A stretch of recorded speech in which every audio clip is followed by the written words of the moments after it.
Hello and good evening to you all. Hello and welcome. I don't know if anyone's there, but I'm sure somebody will come in soon. We're 3 minutes from starting this program. So obviously here I am a little early. The lighting is a little bit dubious. Let me just move the lighting. You can't see anything when you do these kind of things until you actually start. So there we go. Hello to Marianne, Andrea, Keeley, Tarrant with Fran Clips, Chris Wilson, and the rest of you. There we go. Paulie and Susan, we hope I've had a wonderful day. Yes, I've had a wonderful day, and I'm going to talk about something I saw today, a model of the Titanic.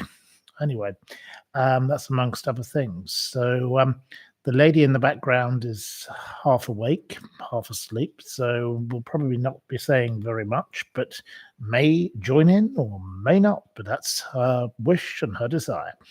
But yes, we've had a very pleasant day visiting all sorts of places today. So there we go. There we are. So cheers to you all. Welcome. There's a few of you coming already. There's 30 of you nearly already, but I don't know how it works because you don't come up. People don't come up as actually being there and being in the numbers. The numbers seem to not correlate with anything. It's rather like this petition of mine. You know, some people have signed this petition and their names don't appear on it. I don't know how any of these things work. I have no idea. So hello to you all. Hello to Expialidocious, Susan Gent, and Rosemary, and Jane, Matt Grant. Okay. Yes. So I will be talking about a few things, though I would think tonight I would prefer it if you fired questions at me, because I haven't had much time today to actually come up with many topics. So we're quite happy to talk about other topics for a change, if that's so as you wish. So I've got a quiz ready for you, of course. I want to talk about the Just Stop Oil protester because, quite frankly, she's a bloody disgrace and she should shut her mouth. Any news from Barrymore? Right. No news from Barrymore, but we'll come to Barrymore in due course. And the awful Keith Bishop. You know, he shouldn't be on the chessboard, should Keith Bishop, but we'll come to them later. Lazoy, I don't know how you pronounce your name, but has just logged in from Cornwall. Well, I think Cornwall is a wonderful place. I've only been there two times, I think, but I did very much enjoy visiting Cornwall. I've never made it to Land's End, but I have visited John O'Groats in Scotland, of course. So it's about time I went to the other end, isn't it, really? Perhaps I should do like some people I know who've cycled from John O'Groats to Land's End or Land's End to John O'Groats, but I don't think I'll be doing that because I don't really like being on a bicycle. I think they're very dangerous. I don't have a problem with bicycles. I have a big problem with electric scooters and pavement scooters, as you all know. But I just would not want to risk my life cycling from all that distance. I wouldn't. Well, it'd probably take me years, given the speed I'd go at. I'd have to stop at every pub for a drink, wouldn't I? So there we go. You could do that. We could do a stop at every pub for a drink cycle. That would be. It could take years, couldn't it? Could be an interesting way to spend life. But there we go. You like the orange jumper? Yes, the orange jumper is from Bernard Weverall, the former Speaker of the House of Commons' clothing company. I love everything from Bernard Weverall. In fact, the shirt is also from Bernard Weverall. I am not sponsored by Bernard Weverall, but I have so many clothes from there that I have many of them still in packages because I never actually bothered to unpack them because the prices are so good when they have a sale that you buy so many. And I've converted many people to buying from Bernard Weverall. In fact, Bernard Weverall, if you're listening, whoever runs Bernard Weverall, you know, it would be nice if we had some kind of collaboration, because I give you so much damn advertising. There we go. But I'm glad you like it. Enigma, thank you. That's very kind. Hello to Kathy in Illinois. Right. Paulie had a lovely, rather nice bottle of Barolo with lunch today. Well, I wish I could have had a nice bottle of Barolo. I was on the Chablis, which was very nice too. And we even had gin and tonics with cucumber, the Hendrix ones. Hendrix is not my favorite gin, but well, not a gin of choice of mine, I should say, because I don't have favorites, to be honest. But it was actually quite pleasant sitting in the sunshine in the central area of Saint-Tropez, watching all these men playing boule, throwing things, and getting their little tape measures out and getting very, very specific about who was winning in their games. People who, take these games very seriously. There we go. Right, so there's quite a few of you coming in. So yes, if any of you have any questions to begin, let's begin with a few questions from you. It's Sunday. Perhaps on a Sunday, I should allow you all to ask whatever questions you want. So fire away. Let's begin with a few questions from you.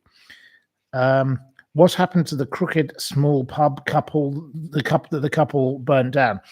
The couple were told that they ought to rebuild it, and they are trying to prevent the rebuilding of it. They just want to pretend it never happened and, get away with it. Rather like with the pub in London that was illegally torn down, I think they will find they have to rebuild it. So let's hope that the Crooked House pub is being rebuilt, because the Crooked House pub was an iconic place, and it was a treasured place to many.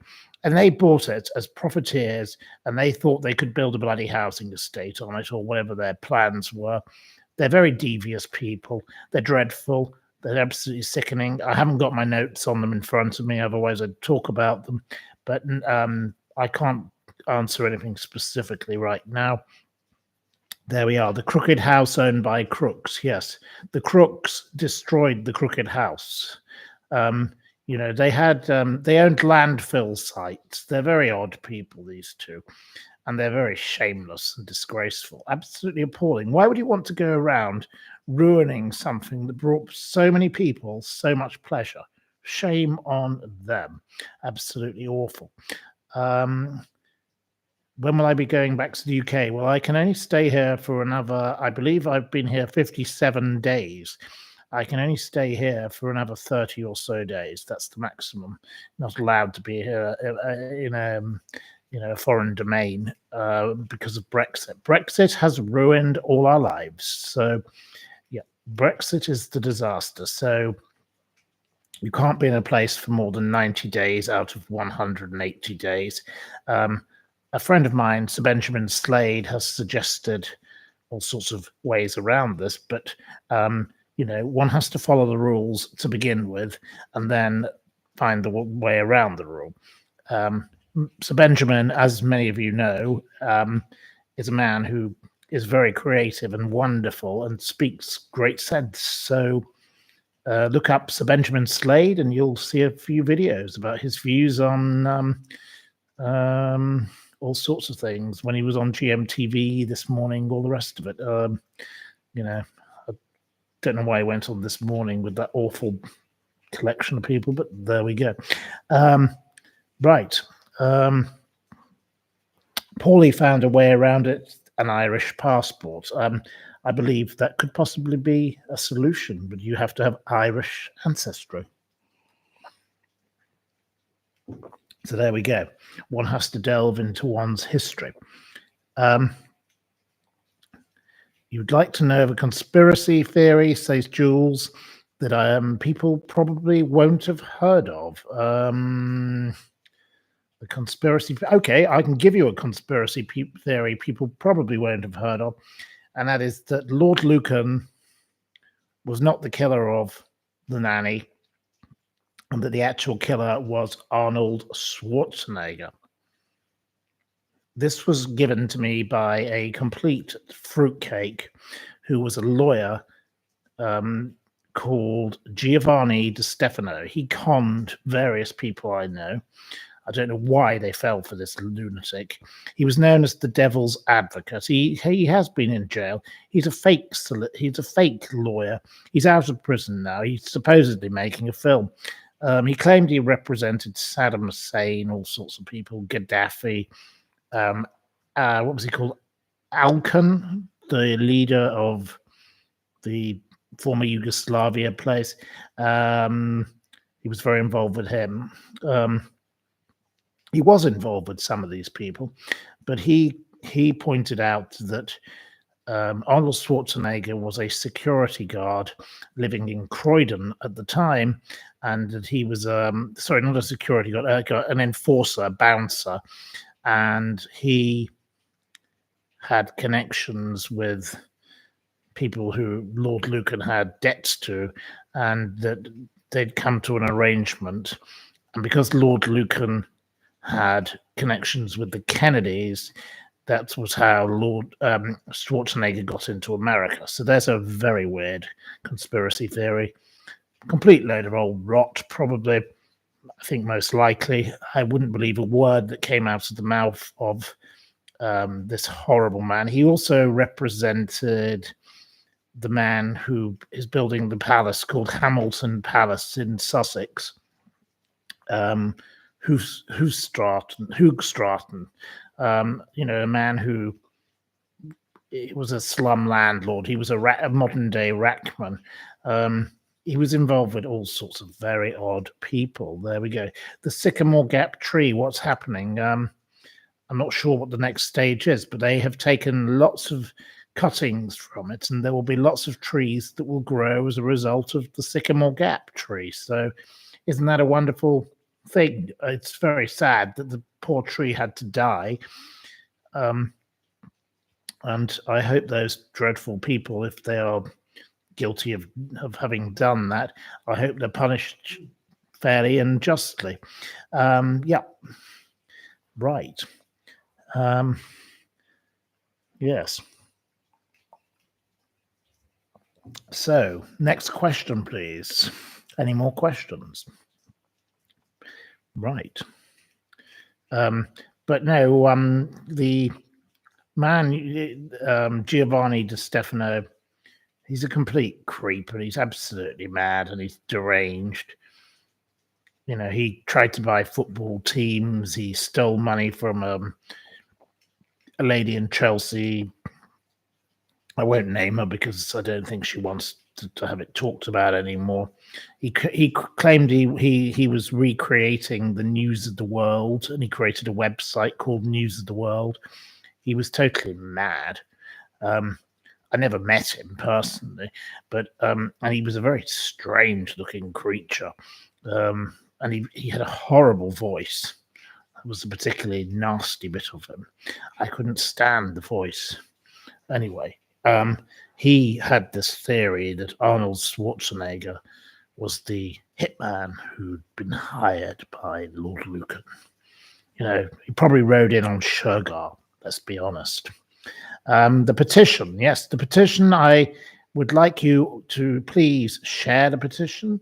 It would be nice if a few more of you would support the petition by perhaps paying a little money towards it, because this silly thing called change.org, it works on algorithms. I don't know what these things are, but if you pay in money, the money gets it to lots more people. So it would be very helpful if you could give €5 or £5 or £10, as many of you have given. Well, not many of you, a few of you. £5 or £10 would be very helpful, because then it goes to thousands more people. My last petition against Merrilies van der Meer, which was successful because we got her banned from YouTube, was successful because so many people did that. So I need a few more of you to please please just give a small donation. It is not money to me. It's nothing about me. This is about saving the sloths from the abuse by the horrible people who are keeping them as pets in the United Kingdom in, houses. Sloths belong in the rainforest. They are solitary creatures. They don't even, when they die, they still cling to the tree. When they give birth, they cling to the tree. They do not, they are the most strange creatures in this regard, but it's their right to be as they are. They don't even like crossing a road. I read of a sloth today because someone sent me an article about a sloth, and it got halfway across the road and it just gave up. And it clung to a railing in the middle of the motorway, and it took someone to come and rescue it. Sloths are not creatures that like to be on the ground, let alone in Tamara Eccleston's air-conditioned, heated mansion in Kensington Gardens, central London. What's happening with Philip Green?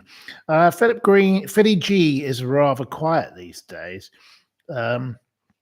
He's not really been seen anywhere because he doesn't want to stir the pot, because basically Lady Tina, as she always insists on being called when I've ever met her, horrible woman, her name is Lady Green, the filthy Lady Tina, and she is an awful person. I didn't realize it until the other day that Philip Green had a relation. Tina and Philip had a relationship with Sterling Moss, because I loved Sterling Moss, great man, but of course a relation of Philip Green. So there you go.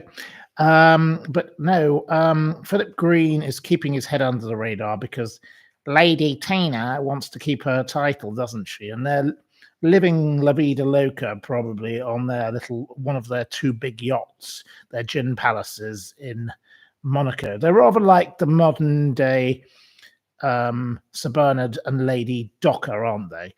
They are people who have been named and shamed, and they still think that they can live the high life. But, their little friends post pictures with them on, shopping jaunts and trips to kind of Cipriani type restaurants.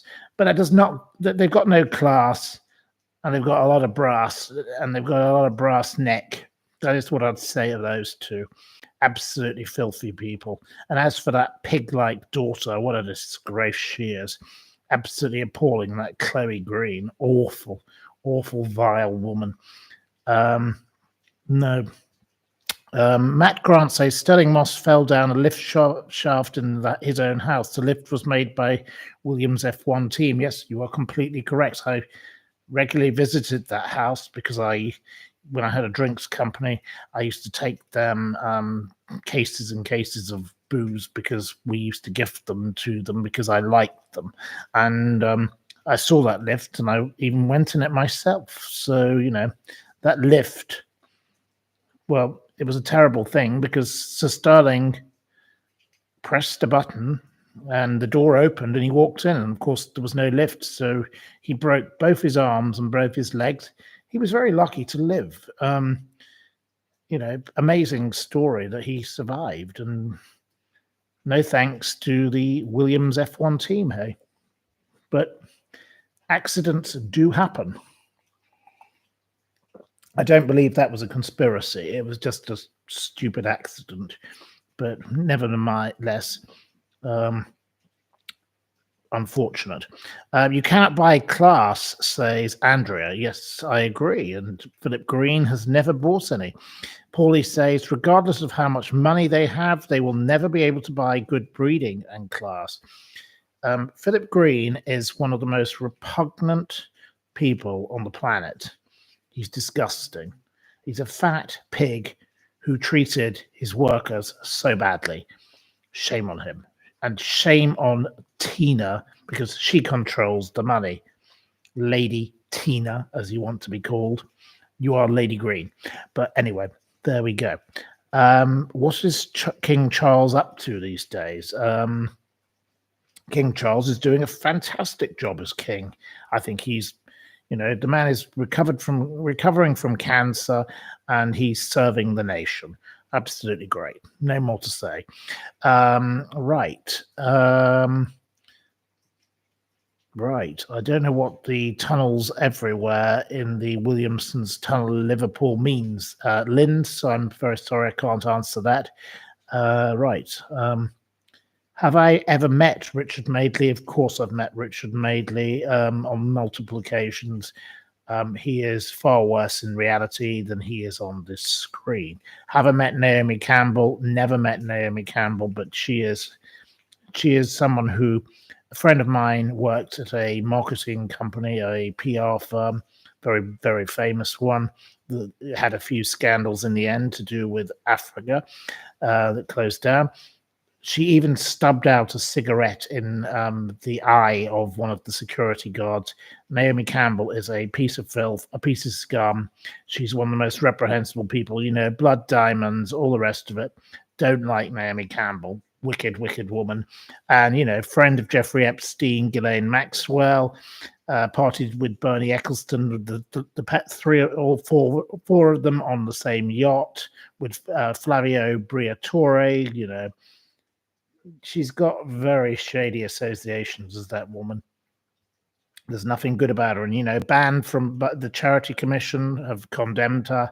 There's nothing nice about Naomi Campbell, but I've never met her, no. Have I ever met Eamon Holmes and Ruth Langford? I think you call her Ruth Landform. I've never met either of them, but I don't have any views on those two. They're not as bad as Richard and Judy, I suppose I could say. Have I met David Starkey? Never met him. I hope never to meet him. He's dreadful. He's a bigoted pig. Awful man. My father has utterly no respect for him. He's just dreadful. He's got the most fake accent because, he lies about his origins. He's a terribly pompous old arse. Let's be honest. Have I ever dated a celebrity? No.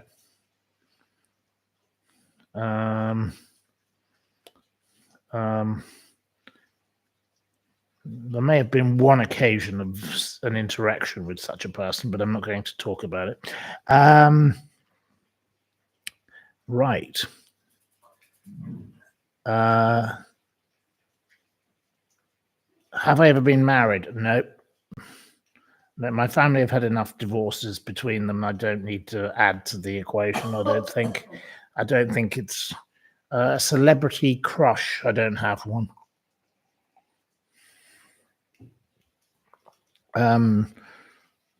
Is someone else sleeping? Quite possibly, yes. Did I ever earn Bitcoin? Well, weirdly, I was gifted some of this, and I don't know how to find it. By a friend of mine who set up some very big internet companies in America, because he set up a kind of system. And he did set me up some kind of system. And my technical people have tried to find it, and we don't know how to find it. So whatever it is, it's worthless, so it doesn't really matter. But I was gifted something of this type, and I believe it did have worth, but it was so many years ago, I just don't know how to find the way to retrieve it. So there we go. I don't understand Bitcoin myself. I don't understand it. Have you ever met Rupert Everett? No, I've never met him. What did I make of the woke Jaguar rebranding? Well, what a stupid exercise. It's like with Margaret Thatcher. You should just drape a handkerchief over the nonsense and go back to the original. Jaguar is a brand that should stick to being Jaguar. Doesn't need to be anything else. Right. Where would I like to live if I could live anywhere you liked? Well, I'm quite keen on the idea of going to Shetland, so there we go. I'd like to experience living in Shetland, having watched that police drama series.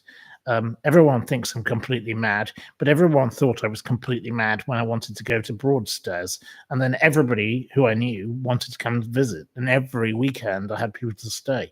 Now, Shetland is a bit further away, so it might be a bit difficult.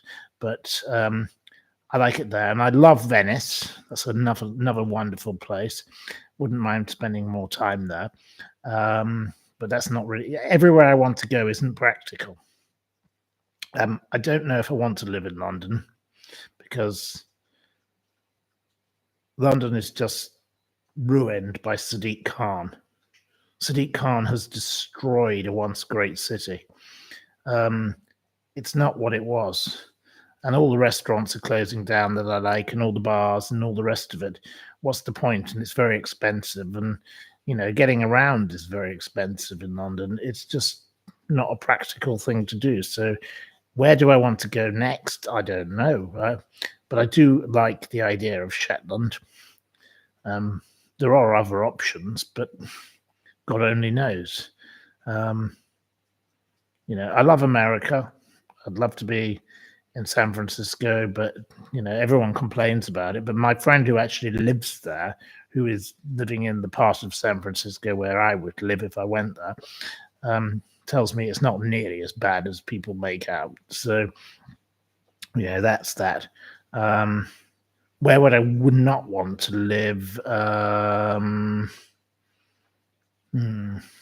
don't know. I wouldn't want to live anywhere that's full of old woke people, precisely. No, woke. We go woke, go broke, says Jack Smith. Totally agree with you. Paulie says, move to the Wirral. I have visited the Wirral, but I don't think I could justify any reason to live there, because I don't know, it wouldn't really work, would it, for me? Don't go to Birmingham, says Jack Smith. Rolling Stone says, come to South Yorkshire. Jane Hennessy says, don't live next door to Michael Barrymore. Well, I totally agree with that. Nobody wants... Wales. No, I'm getting Wales shouted at me, and I don't want to live in Wales because I can't understand their stupid language, and it rains too much there as well. So no. Matt Grant says, I don't see you in Wolverhampton. I don't think that would work either. Have I ever been to the Magdala pub where Ellis shot Blakeney? Asks Pipfield. Well, that's a very good question, because Lady Min and I both went for lunch with the owners, the two men who own the Magdala pub in Hampstead. And we had lunch in the pub, and they showed us the tile. Well, they showed me the very tile they claim that, which the bullet went into after Ruth Ellis had shot the poor racing driver. So, yes, I have been to that pub, and my friends actually have a house in that very street. A lovely couple, a South African man and his English wife. They live in that street. So I had been there on another occasion with them. So there we go. Is the Isle of Man out of the question? I don't want to go there. It rains all the time. It's a rainy place for shady people. No, thank you. Don't want to go and live in the Isle of Man. No, never. No, thank you. I know I'm not insulting the people of the Isle of Man, and one of you wrote to me yesterday and sent me a book you'd written about the Isle of Man. Very kind of you. But no, the Isle of Man does not have appeal to me. Sorry. Just not my, Michelle Mone lives there. That puts me off hugely. You don't like cats, that's why. Anyway, I'm getting interruptions in the background, but we don't need interruptions at this stage. Later. Should I go and live in Jersey and drive a Jag like Bergerac? I've been there, not for me. I don't like those islands. I've been to Guernsey. My family have had associations with Guernsey. No, thank you. Not a place for us. No. Just not for us. You think Jersey is nice? Okay, well, it may be nice for you. Norfolk. Yes, I love Norfolk. Lovely place. It's just bloody difficult to get to. It's got no roads. You literally can't get there. It's a very hard place to get to. It's got no, and that's why the people I know who live there. They say we like it because it's got no roads, so nobody else turns up. We don't want all these people here, so they prefer it that way. There are wonderful parts of Suffolk. My mother had a house in Suffolk for a while, and I loved going to Aldborough and all those places, and South Wold, and absolutely beautiful places. There we go. Would I consider recording a walking tour where I talk about interesting places and the anecdotes? Well, people keep suggesting I do this, that I take people on a tour of London and all the weird sights. There you go. I have been asked to do this because I know all the strange places of Kensington and Chelsea. I'm not really a tour guide, but I could do it as a one-off and see how it worked. And, well, you never know. People might enjoy it. Yes, that's a possibility. So I could possibly consider doing such a thing. So send me your requests and editorial at thesteepletimes.com, and maybe I could take people on a tour. You wanted it previously last year when I was going to do a speaking tour with a certain other broadcaster. People wanted me to come to Belfast and Dublin and Cardiff and Edinburgh and Birmingham and God knows where.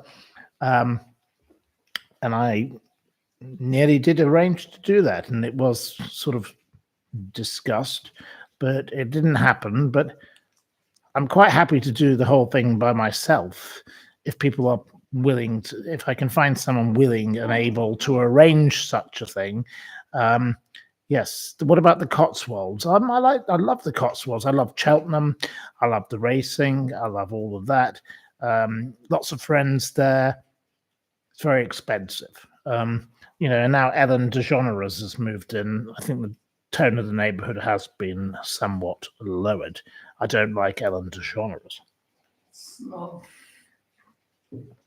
I don't need the sniping in the background, which I'm getting. Please don't shout in the background. Thank you. Ellen DeGeneres is just an awful, awful person. Her TV shows are worse than Oprah. She's appalling. She abuses her staff. And no, I won't have sniping in the background about Ellen DeGeneres being a nice person. She's up there with Meghan Markle. She's absolutely vile. Horrible, horrible, weird woman. A very odd creature. Dreadful. Ellen DeGeneres, says Paulie. Yes, I totally agree. Ellen DeGeneres. And would you want her as your neighbour in the Cotswolds? What a terrible person to have. All she's done since she got there is upset the locals. She's awful. Matt Grant says, I knew Ellen quite well. She isn't particularly nice. There we go. We've got a comment from somebody who actually knows horrible Ellen DeGeneres, friend of Meghan Markle and Oprah Windbag. There we go. Absolutely spot on. Well said. We don't like such people. We definitely don't need them in the Cotswolds. So she quit America because she didn't like Donald Trump. And all she's done since she got to England is upset everybody. So I'm not a snob, as I was called in the background, for calling out such a revolting, horrible, horrible, horrible woman. All she's done is upset people. Awful, vile, terrible. Hey Tigers says, Oprah is talented, in fact. I will say I agree with you. Oprah is a very talented woman. She's made a complete fortune. She's a great success story. She's not as good, though, as the lady I once sat next to at a dinner cooked for by Jacques Pepin, who's a most amazing chef, who worked with Julia Child, a fabulous, fabulous lady. The lady says, sometimes I cook with wine, but mostly I drink it, or whatever she said. But Jacques Pepin who cooked for at least 5 or 6, maybe 8 presidents. He was an amazing man. He's still going. I was on the set of a dinner with a recently out of prison at that time, Martha Stewart. Martha Stewart is far better than Oprah. Martha Stewart is creative. She's wonderful. She's talented. She has good ideas. She came from a trailer park. She's a woman who's made everything for herself, and she went to prison. She's turned her life around. She was sent to prison just on a stupid charge. It's absolutely ridiculous. Yes, she shouldn't have done what she did, but really sending her to prison over a bit of share insider dealing, it was ridiculous. The woman has fingers in many pies, but anyway, of course she did the crime and she should pay the time, but she's come out and look at all the things she's doing now, and she goes off doing things with equestrianism, and she does things with gardening, and she does things with food and all the rest, because food is her major thing. She's much better than that bloody Oprah, and it's nothing to do with racism. I just prefer Martha Stewart. Martha Stewart is the more interesting success story, because Martha Stewart had nothing, then got success, and then everything collapsed. Then she built it back up. Oprah hasn't had to do all of that. Oprah started in the same way, and it's just gone upwards. So I think the better of the two is definitely Martha. Martha is an American treasure, precisely. Well said, Claudia G. I think what an amazing lady, and look, good for her. Of course she's making money out of everything she's doing, and it's a bit tawdry in a way, but and Pamela Anderson the same. She's doing the same with her bloody Netflix program, but I saw a trailer for it, and it didn't offend me. Didn't find it offensive. But whereas Megan, and that bloody Oprah, they're a pair of pests. I just don't like either of those two. It's nothing to do with color. It's to do with how you handle yourself. And all they care about is money, money, money. And there are so many good people out there in the world working hard and, who actually achieve from all backgrounds in life. I'm trying to think of another example of a similar kind of situation. But Martha Stewart is fabulous. Absolutely.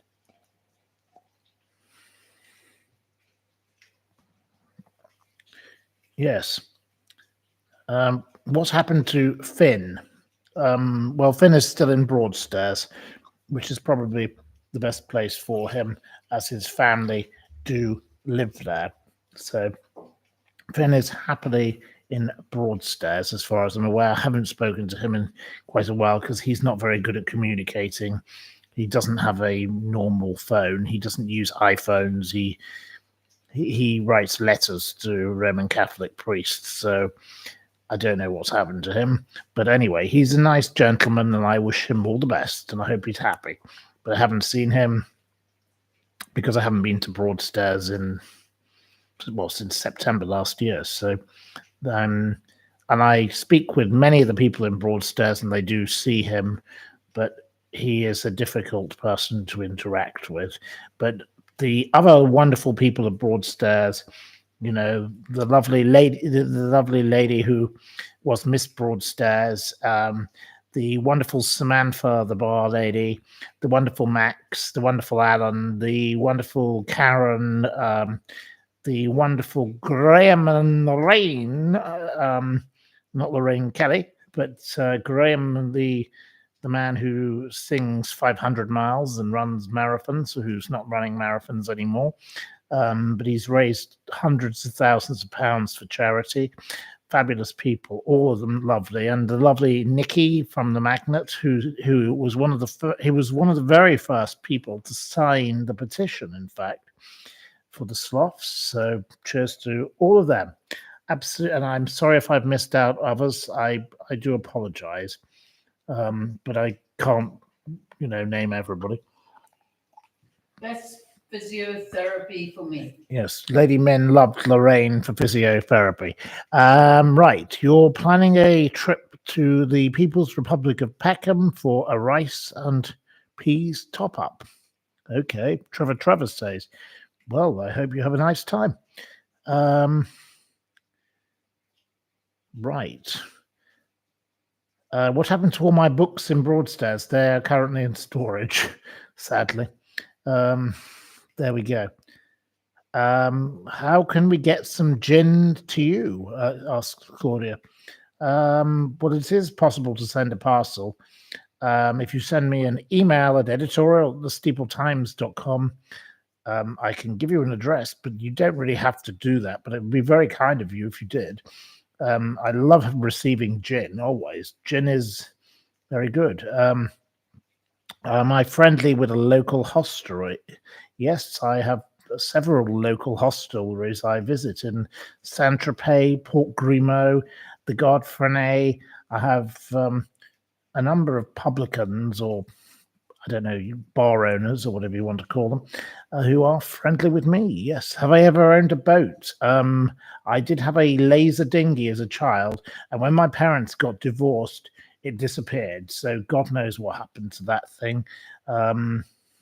No idea. Just vanished, along with many other things that vanished at that time.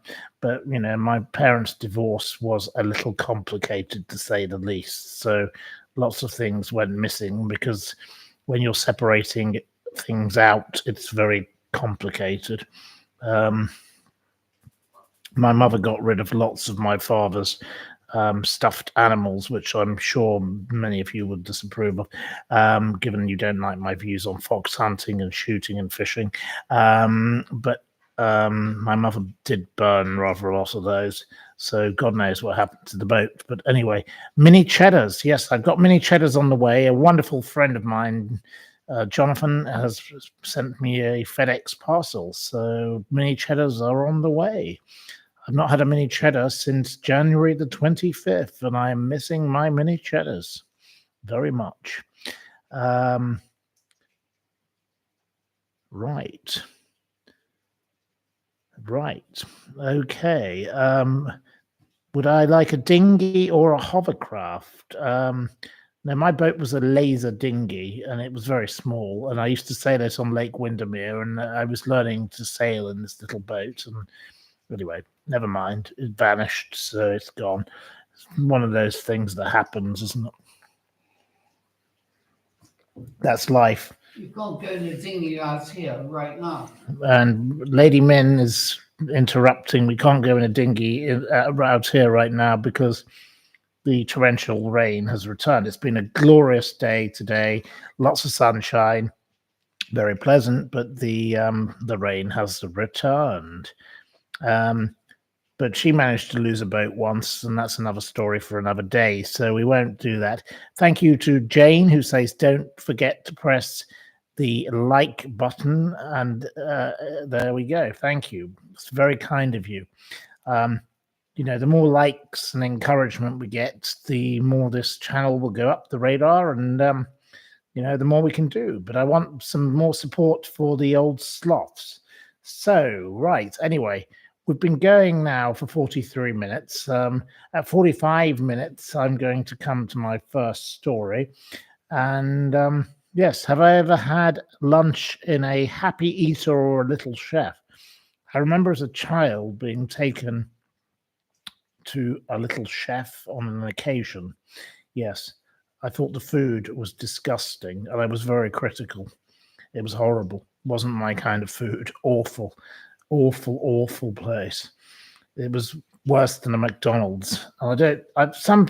McDonald's, I will admit, I like the fillet of fish, or whatever you call it, the fillet of fish. So, yeah, I like that, but I don't eat the burgers. No, the burgers are not for me. Ugh. Have you ever seen a video of what happens to a McDonald's burger if you leave it outside for 6 months? It doesn't even go rotten because of what's in it. And you put that into your stomach. I don't need the shouting in the background. Please stop the shouting. I'm trying to talk. The fact that it doesn't go rotten means that you're basically putting plastic into your stomach. It's terrible. You shouldn't eat that stuff. It's very bad for you. And no wonder Donald Trump's the way he is if all he ever eats is bloody McDonald's. And as for those fries, ugh, horrible, disgusting. There we go. But each to their own. Some people love McDonald's and some people hate them. I don't particularly want to eat that.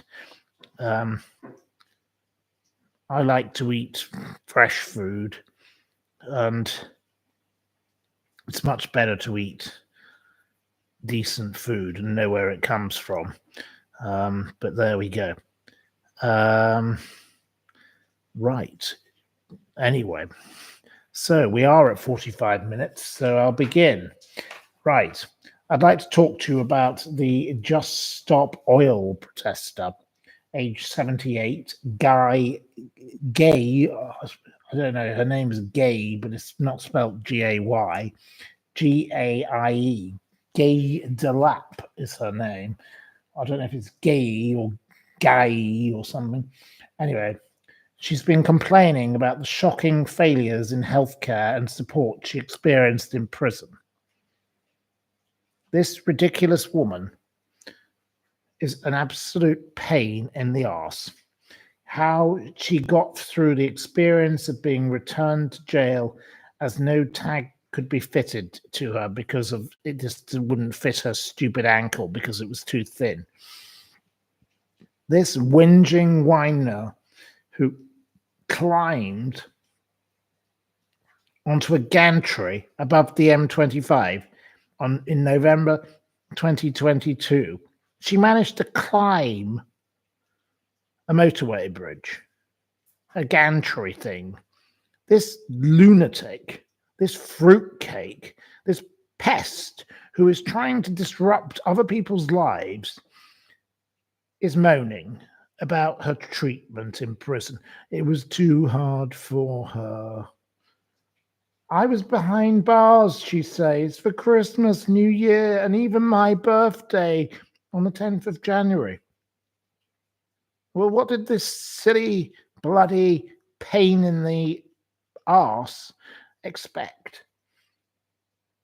She said she was new to climbing apart from an occasional apple tree. Well, if she could climb an apple tree and she could climb a bloody motorway bridge, cope with bloody prison, you stupid woman. Yes. They are just mental, says SS Racing. Yes. She's mind controlled. Poor darling, poor Nana. Do the crime, do the time, bog off, says Trevor. I totally agree with you. Yes. How, when they tried to get on the track at the Grand National, shame on them. Well, they'll be probably up to no good with that, no doubt, next. She was given a 20-month sentence, released after 3.5 months under curfew. The tag didn't fit, so they put her back in jail.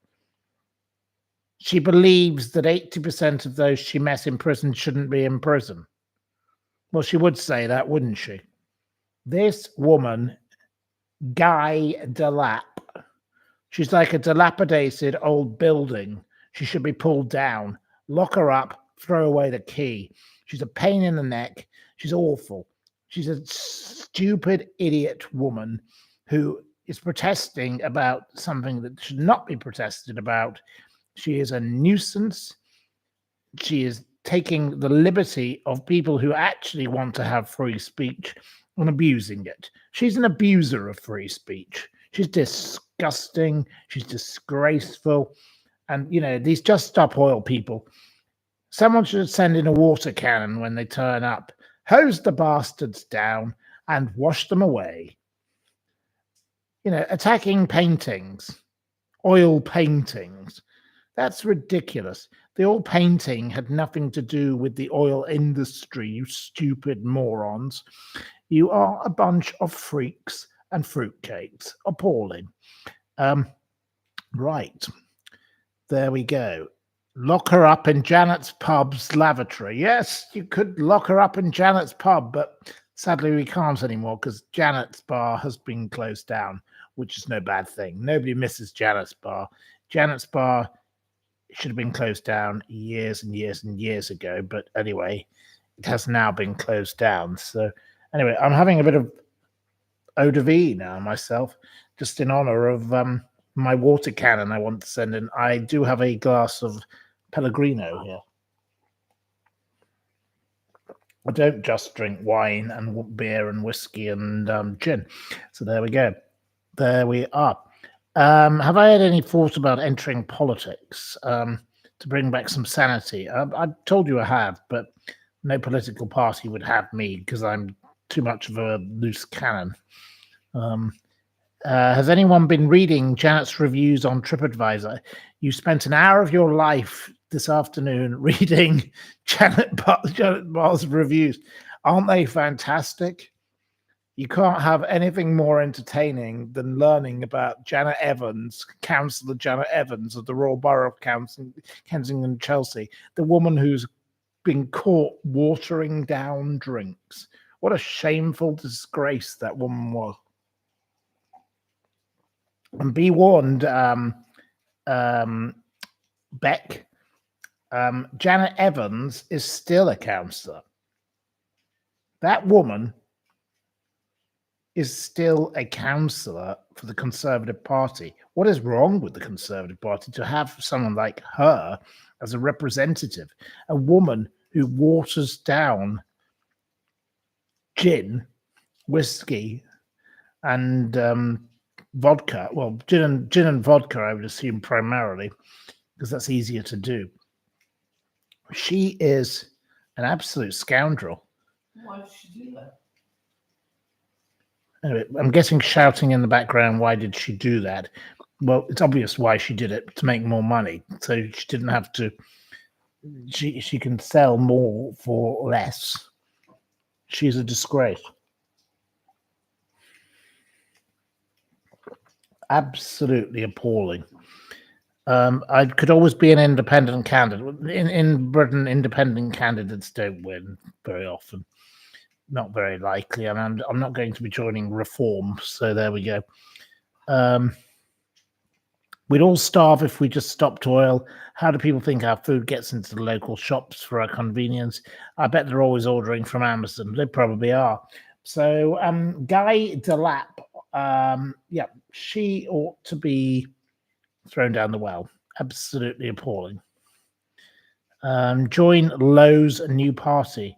I don't think Mr. Lowe and I would agree on certain matters, but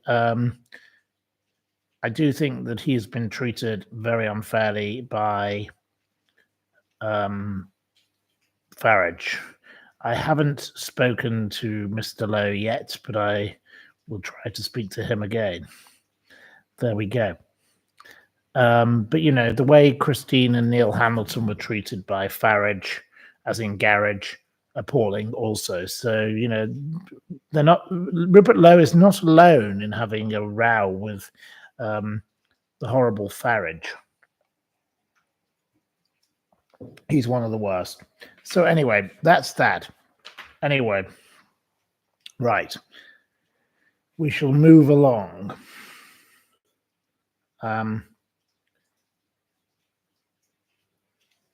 will now talk about the Titanic. Today I went to a bar. It's in a hotel in Saint-Tropez, the Hotel Sub. It's overlooking the port. It begins on the first floor of a building. It doesn't own the restaurant underneath it. It's separate entirely from that. It's a rather odd arrangement, and it goes in through a sort of, you know, sliding electronic door, and you go in a lift and you get to this wonderful room, and it's full of models of boats and pictures of boats, and it's got a balcony where people sit, and the people love the balcony. The balcony is the main attraction to most people, but we don't generally go on the balcony because it's a little bit difficult to negotiate. But it has hundreds of drinks. It even has the gin that I used to be involved in, which I really will not give it any promotion. I was most surprised to see it on the menu. I don't know how they've managed to get in there, but they've wangled the way in. It's not one I would be drinking. I was quite shocked to see that there today. But they have a model in that bar of a boat.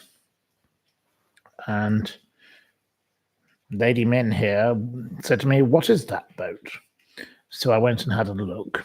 4 funnels. No, please don't shout in the background. I don't need interruptions at this stage. Please, no interruptions.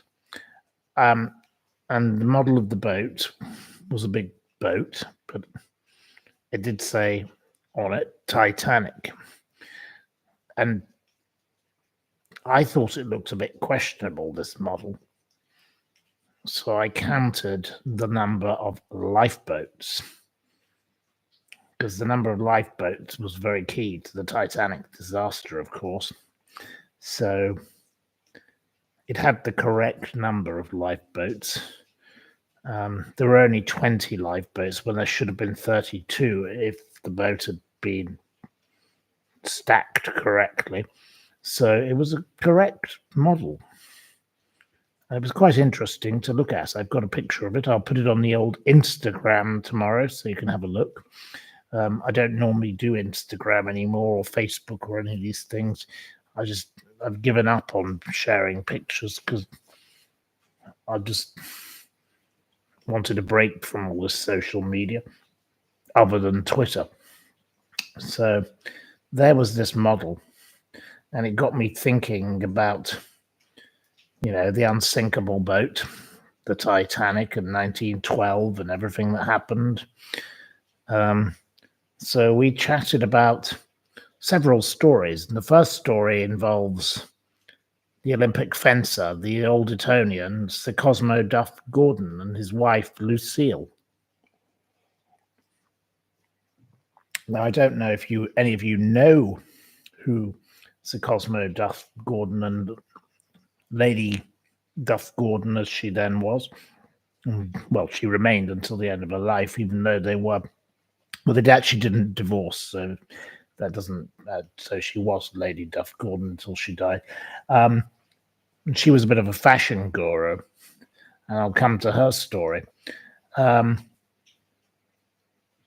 This couple were allegedly the only couple who got off, or allegedly the only people who got off the Titanic with their luggage. And the story, please no interruptions in the background. Please no interruptions. Okay, I'll say one last word. I can cry for the people that died on that boat. Well, there we go. That's a nice sentiment from Lady Min. Yes, every victim who died on that boat. But let me talk about the story first. So, yes, the little submarine, I can talk about the little submarine afterwards. We'll come to that story as well. That's not mentioned in my notes, but I will come to that if you'd like me to talk about it. So, this couple allegedly, starting again, were the only people to get off with their luggage, and it was a rather substantial piece of luggage, according to my friend who knows the Duff Gordons very, very well, the Duff Gordon descendants. And because, of course, they were victims of a tragedy, nobody inspected what was brought off that boat.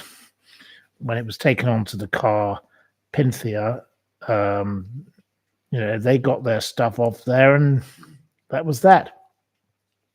So people died because of their luggage, allegedly. That is one theory. But the worst story of this is the facts. The facts are, and whether they took luggage or not, they got into a boat that was built for 40 people. and there were only 12 people got on that boat. They were one of the first boats off. They were known as the money boat because they were so rich, all the people in it. And then when they were questioned, they said, she said, Lady Duff Gordon, we didn't seem to have done the right thing in being saved at all. Isn't it disgraceful? They were the only 2 passengers from the boat called to testify at the inquiry. There we go.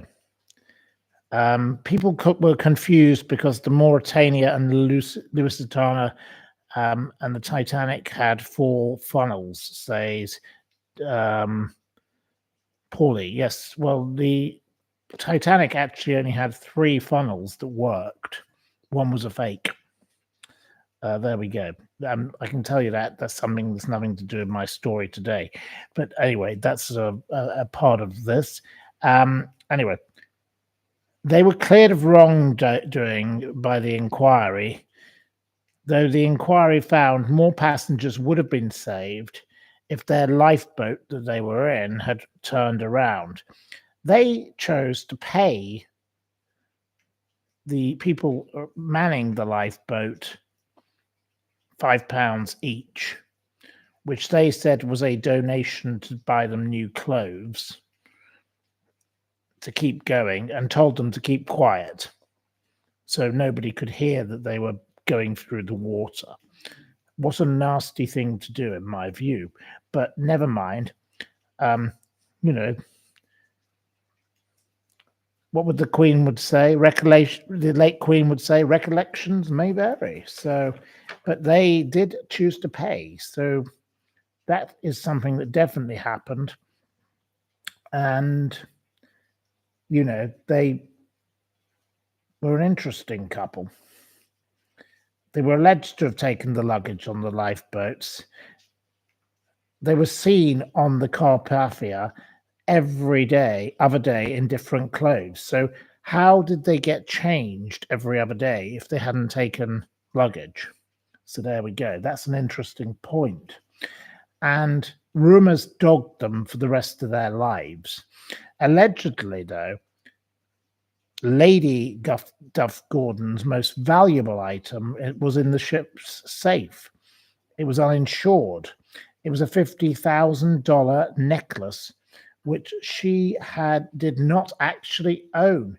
She had to pay because she'd taken it on consignment, which she had to pay in installments and eventually did. She paid $50,000 for a necklace that was at the bottom of the ocean that she'd bought in Venice. Wasn't that an irony? She was dressed in a kimono dressing gown from Mariano Fortuny's studio in Venice. They spent Christmas 1911 in Italy. And subsequently, she was seen in heavy fur coats, allegedly either moleskin or squirrel skin, perhaps. And this is another strange part of their story. They'd signed onto the ship as Mr. and Mrs. Morgan. Why didn't they use their real names? What was that all about? He was in cabin A16. She was in cabin A20. Now, it's not unusual for wealthy people to sleep separately. If you can afford it, you'd have a separate bedroom. Every American I know who's very rich, they've always said the best way to keep a marriage, I can't remember who was the one quoted for it, you always have a separate bathroom. You never share a bathroom. Most American houses have a master, what they call a master. They always has 2 bathrooms. I don't have a problem with that, but the fact that they called themselves Mr. and Mrs. Morgan, which of course was not their name, is most curious, is it not? So he died, and this is where it gets weirder and weirder. And I'm no conspiracy theorist. He told the crew to keep quiet and keep going. what was in their luggage, if there was any luggage. They refused to talk with the reporters. Their reputation never recovered. They were named and shamed. But he died on the 20th of April, 1931 in South Kensington. They were friends until they died, but they were estranged since 1915. And she died on the same date, the 20th of April, but in 1935. That's a bit ghostly, isn't it? They died on the same date and the same month. Very odd. It is nothing but odd. Now, she became a very interesting woman after all of this. And this is something that will interest lady men, but I don't want her interrupting. No interruptions, please. Lucille, which was her name, her Christian name, as she was professionally known also, went on to be a game changer in the fashion business. She changed the marketing of fashion. She was the first ever designer collaboration. She had a 2-season run with Sears, Roebuck and Co. She was one of the first ever designers to stage runway shows. She was the first to release a branded perfume and first to issue coupons in magazines to draw customers to her boutique. She was the first designer to utilize celebrity associations, if you want to use that naff word, celebrity, to garner publicity in the Belle Epoque era. She was one of the first to get involved in mail order, but there was no successor, so her business was dissolved in 1933, dormant until 2005, revived by her great-granddaughter. There you go. So what an amazing set of people. But what was in that luggage, if that luggage was there? And why were they allowed to take luggage when people could have been taken on board? And now I'm going to come to an even odder part of the story, which is the animals on the Titanic. So weirdly, I don't know how we got onto this, but we sat talking about the animals because I remembered that there were stories about animals on the Titanic. And, well, some animals did actually survive the Titanic. I'll come to them now. Because I long ago wrote about a story about something to do with French bulldogs on the Titanic and the breeder of the French bulldog. And You see the few today. anyway, I can't go on to. I don't need shouting in the background. Excuse me, what's the thing? Oh no! We're now getting demands for wine. Can I finish my story first, please? You've got some wine in your glass. Sorry, I will go and get her more wine in a moment, but not until I've done the story of the dogs. Before we do the quiz, I will get the wine. Right.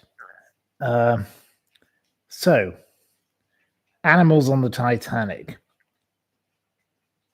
There was a dog called Gavin de Pickham, which was actually named after something from Sussex. It wasn't anything French about it, but it was a brindle French bulldog, and it was purchased for £150, which is about £20,000 today, allegedly, by the passenger Robert Williams Daniel.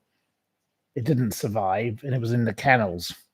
He claimed $750 for the loss of the pedigree bulldog.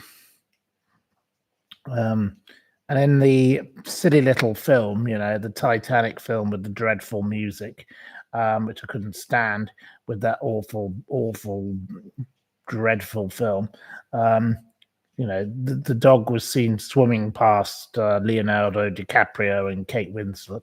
But someone had tried to free the animals because the animals were kept underneath the fake funnel. the area underneath the fake funnel was where the dogs and other animals were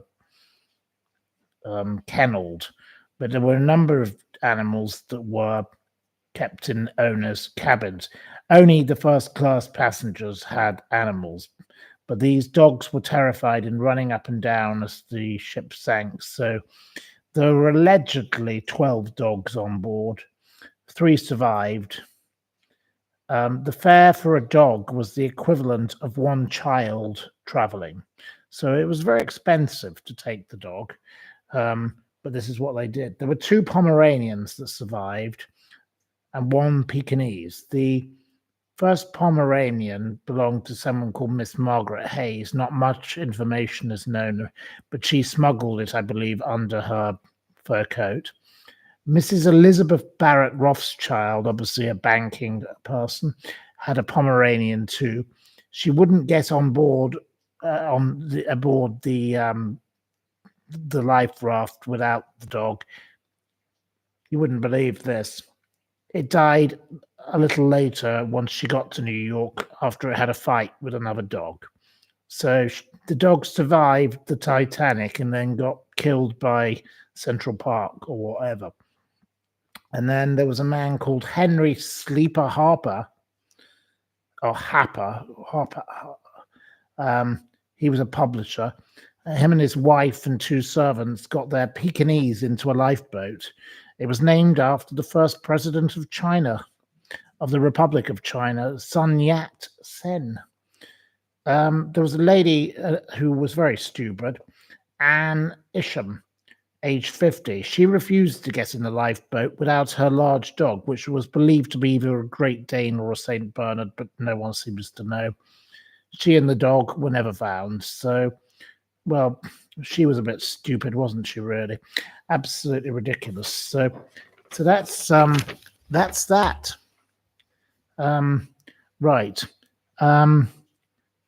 There we go. You think that I talk about how bad McDonald's is whilst downing a bottle of gin a night. Okay, well, I don't down a bottle of gin a night, actually, Alfie, but thank you for your kind comment. Anyway, you love the channel. Well, thank you. I don't down, I would never down a bottle of gin a night. But anyway, A lot of wine, though. I don't have Compared to me. I don't have a lot of wine, and I'm getting complaints here. I did offer to put the bottle of wine next to her, and now it's ruining the show yet again. I don't need a bottle. Well, I can't be doing my program with interruptions. All you need to do is pour me a glass. No, I don't need to be stopping. You're ruining it. For God's sake. It's like dealing with a child. I do apologize, viewers. I don't know how to deal with this. I poured 2 glasses of wine. I thought that would be enough. But there we go. So, right. Yes, I didn't say it was bad for anyone. I just said I didn't like McDonald's, says Mr. Man. No, I don't particularly like McDonald's. No, it's not for me. It's not my kind of place. I've seen what it does to people. I've watched that. I was at one of the first ever screenings of Super Size Me when it was at the San Francisco International Film Festival. And I watched that film and I thought, what, a man who eats McDonald's for a month and looks what it does to his body, and look, he's dead now, so wasn't a very good idea, was it? Terrible thing. You've got to eat proper food, real food. My father only eats food from his own land. It's very, he rarely eats anything else. Okay, he goes to the odd restaurant now and again, but mostly he lives off food that comes from his own land, and that is a sensible way to live. Know where your food comes from. Eating in McDonald's, you are eating plastic. It's not good for you. It's a stupid thing. So precisely, eat non-ultra processed food. There we go. Right. McShite. Yes, I totally agree with you. I would not willingly go to McDonald's more than once a year. If I do, I always have this filet of fish because the fish can not be as bad as the horrible meat. No, Because you had your birthday though. the meat is not so. Anyway, I don't need shouting in the background. Thank you for the interruptions. Right. RFK Jr. hates it. Yes. Well, he does work with Donald Trump, but there we go. So anyway, thank you very much for your participation. I hope you enjoyed my discussion of the Titanic, even with all the interruptions. Right. So, yes. Anyway, that was just a little bit on the Titanic. So, anyway, if we're ready, we will do a quiz because tonight I need to have an early night. So, I can't go on forever. I am quite exhausted, to be honest. So, let me begin with a quiz. Is there someone here to help me with a quiz?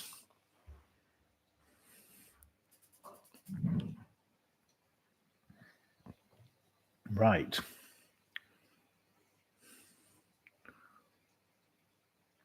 Is there anyone willing to help, or will I do it myself? Eyes down for a full house. Yes, well, you want a full house. Right. Okay. Stevie D will help again. Thank you, Stevie D. You're very helpful. Right. So, question number 1. What was the meaning of the note in the late Queen Elizabeth's schedule, 12 noon, opportunity to tidy? What does it mean? What was she doing at 12 noon? The opportunity to tidy.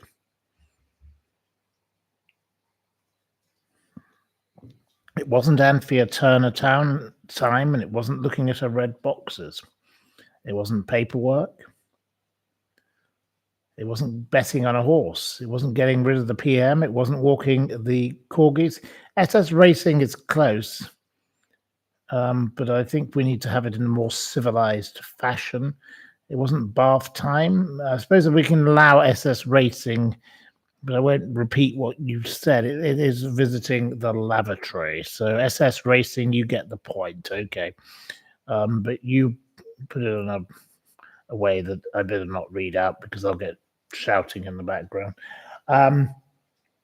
When something wars, what are they doing? What is warring meaning? What does WAUGH mean? It's not going to war. It's not fighting. No, it's not fighting. War. It's not adding sugar. It's not Evelyn war. But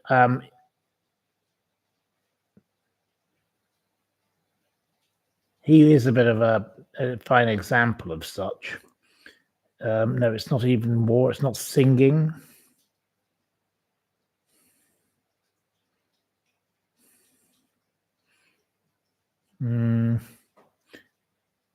It's not talking. It's not dancing. It's not tasteless. I think none of you get this point. The answer is barking. It's what a dog does. War. A dog wars when it barks. So there we go. 0 points. So that's one question that you've failed to answer. So, right. In which county is Spanker Lane located? The unfortunately named Spanker Lane. Spanker Lane. It's not Cheshire, it's not Kent, it's not Sussex, it's not Berkshire, it's not Peckham, because Peckham isn't a county. It's not Devon, it's not Durham, because that's not a county. It's not Westminster, because that's not a county. It's not Durham, it's not Hampshire, it's not Somerset or Sussex or Lancashire, Wiltshire. Linda Jo, you win with Derbyshire. Spanker Lane is in Derbyshire. There are many places that have unfortunate names. I will bring a few more of them up in the future because clearly not many of you know them. Right. What sport does Joe Root play? Joe Root. Hey Tigers or Hey Tigers, I never know what to call you, is getting the point, of course, because it is cricket. He was the captain of England 2017 to 2022, highest one-day scorer in the world. Amazing cricket player. What is the Christian name of the ex-wife of Bill Gates? What is Bill Gates? His lovely ex-wife, a nice lady who I used to know. Miss Marple gets the point. It is Melinda. And they're still friends. So, yeah. Miss Marple gets the point. Yes, the lovely Melinda. And now, of course, his new partner is Paula Hurd, the widow of the Oracle boss. So, there you go on that one. Who has the nickname the Lou Roll Heiress? Who is the Lou Roll Heiress? Who is she? Who is that lady? Her father, Alan, made a fortune in bog roll, and she was part of the Primrose Hill set. That gives you a clue. What was her name? It wasn't Michelle Mone, and it wasn't Mrs. Andrex. It wasn't Miss Dulux. It wasn't Sadie Frost. It wasn't Mrs. Bogwipe. Right. It wasn't Mrs. Crapper. It wasn't Miss Charming. It wasn't Miss Taxfiddle. No. No, what is the nickname of the Lou Roll Heiress? It's not a cheeky girl. No, it's not Lady Min. It's not Miss Eccleston. It's not Andy. I thought you'd know this. She's a very famous pin-up of the 1990s. It's not Cilla Black. The Lou Roll Heiress. It wasn't Miss Bum Fun. It wasn't Katie Price. It wasn't Sam Fox. Right. Another one. It wasn't Victoria Harvey. Lizzie Cundy, Cindy Crawford. No. Farrah Fawcett, Melinda Messenger, Sally Skids, Linda Lasardi. Gosh, you're really useless. It wasn't Fergie. It wasn't the local dogging site. No. I think you cannot answer this one. So this is the second question you've failed to answer. The answer, of course, is Davina Taylor. The wonderful Davina Taylor, an absolutely lovely lady who I've known for many, many years.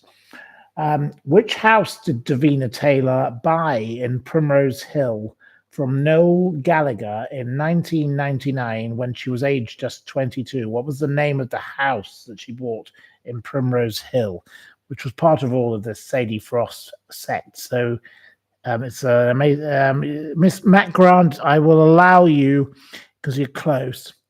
Matt Grant, you can have a point.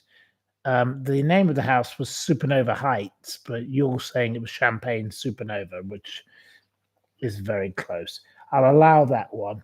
So who did Davina Taylor sell Champagne Supernova, as he calls it, or Supernova Heights, to in 2005? Which famous person did she sell it to?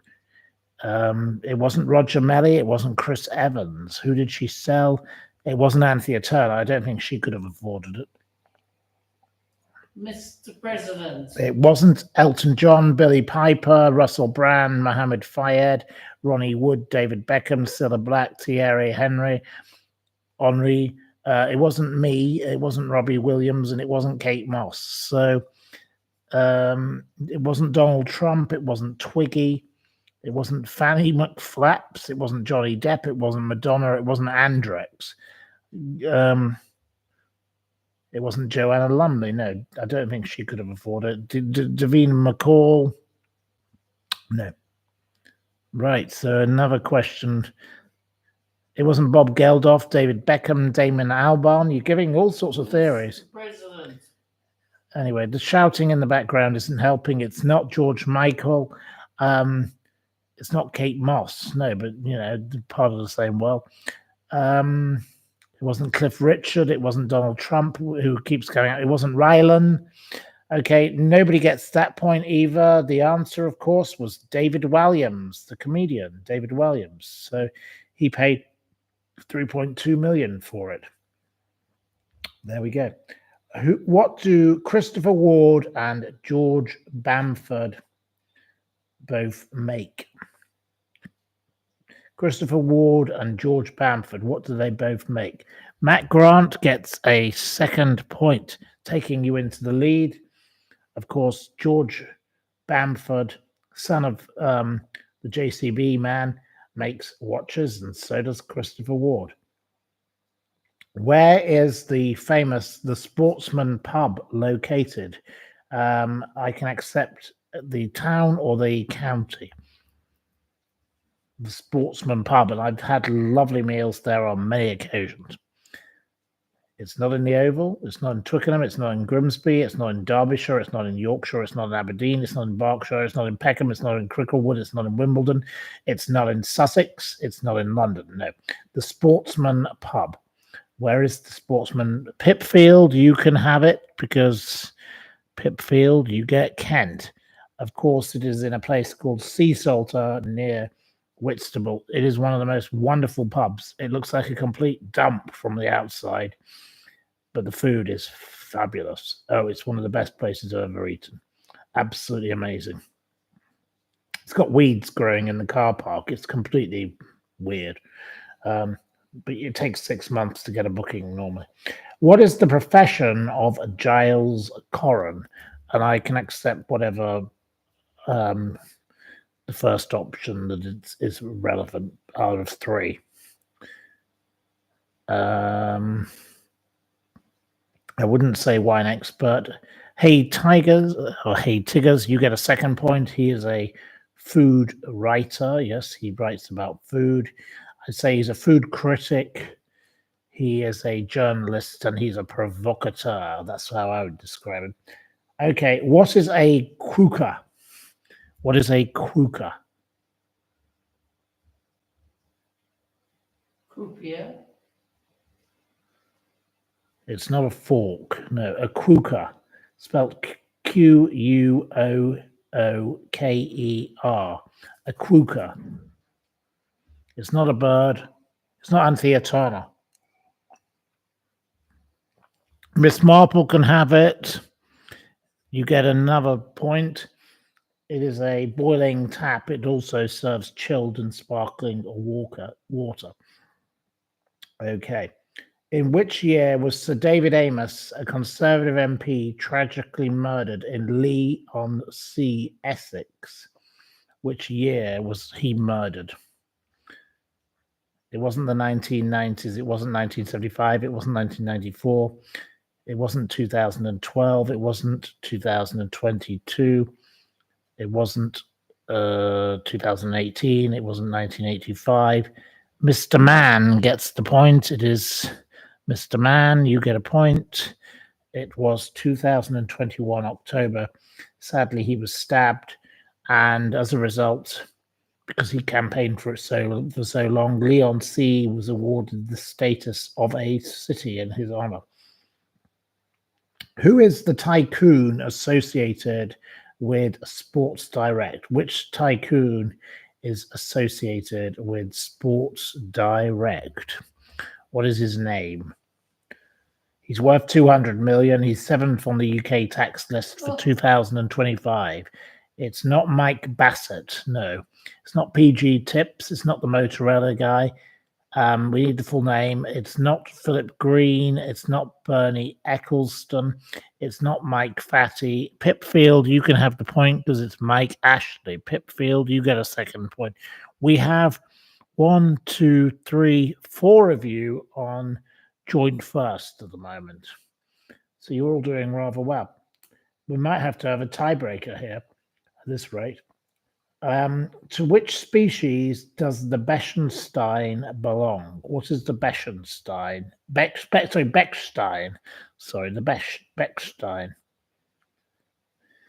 What is a Bechstein? Enigma gets a point. It is a bat. The Bechstein is a bat. It's costing £300,000 per bat to build the £100 million bat tunnel in Sheephouse Wood in Buckinghamshire because of high speed to save the Bechstein bat. There we go. £300,000 a bat. Is that not batty? That's Keir Starmer Britain. What is the distinguishing feature of a snipe? A snipe is a bird, by the way, and I love to have snipe on toast. It's a delicious thing. What is its most distinguishing feature? Miss Marple gets the point, which takes Miss Marple into the lead. It, of course, is its outsized beak. So you've got 3 points against everyone else's 1, 2, and whatever. What was the late John Morgan, a columnist for the Times, an expert in? What was John Morgan, the columnist for the Times, who unfortunately fell out of a window in Albany, Piccadilly? I never met him, but my late godfather was a very good friend of his and neighbor of his, and believes that his death was very unfortunate. Right, no, we have to go backwards now because there's so many of you. He wasn't an expert in banking, wine, cool car racing, banking, food, horse racing, alcohol. No, what was he? None of you are correct. No, not politics, not horse racing, not sailing, not booze, not bridge. John Morgan of the Times. Hey, Tigers. Now you're in joint. You're now in joint first. Hey, Tigers. I'm going to call you Hey Tigers henceforth, not Hey Tigers. Okay. Or hey, I don't know. Hey, whatever. Yay. You're Hey Tigers. Okay. Right. You're in joint first with Miss Marple now. Hey Tigers versus Miss Marple at the moment. Of course, he was an expert in fashion. And of course, it's Albany, not the Albany. Anyone who knows would never say the words the. So there we go. Right. So, next question. What do we do? How much did Aberconway House, Mayfair's late great mansion, which I went to visit once, and it was literally full of gold-plated lavatories and gold-plated bathtubs, sell for in 2023? It was the biggest one. It was the biggest mansion in Mayfair. It's unbelievable. How much did it sell for in 2023 to Adar Poonwalla? How much did he pay for it? It wasn't 16 million. Pipfield gets the point. It was 138 million. So now you're equally on. You're now a joint first. We've got 3 of you on joint first. The final question, right? This is the question that now I can only allow answers from Pipfield, Miss Marple, and Hey Tiggers. Right? So I don't want answers from anyone else. What does the business Lakeland primarily sell? The business Lakeland. It was founded in 1964 in Lake Windermere. Delia Smith waxed lyrical about something they sold. What did it primarily sell? Right. So the first person to answer is, of the 3.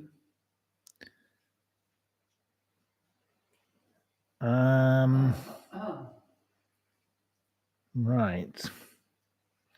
The first of the 3 to answer correctly is Miss Marple. So Miss Marple gets a 4th point.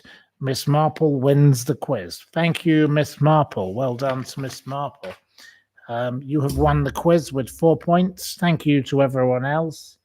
You all did very well, and you all came very close. You've all done very, very well. But 2 questions were not answered. And there we go. So that is the end of that. So is that it? So thank you very much for your participation. Absolutely fabulous. Thank you. Right. Anyway, at this point, I need to have an early night, so I shall have to say thank you very much. Thank you for joining in. And tomorrow we'll return with more serious issues when I've had the time to research them. Thank you ever so much, and have a wonderful evening. Good night and good gardening. Take care and goodbye. Bye-bye.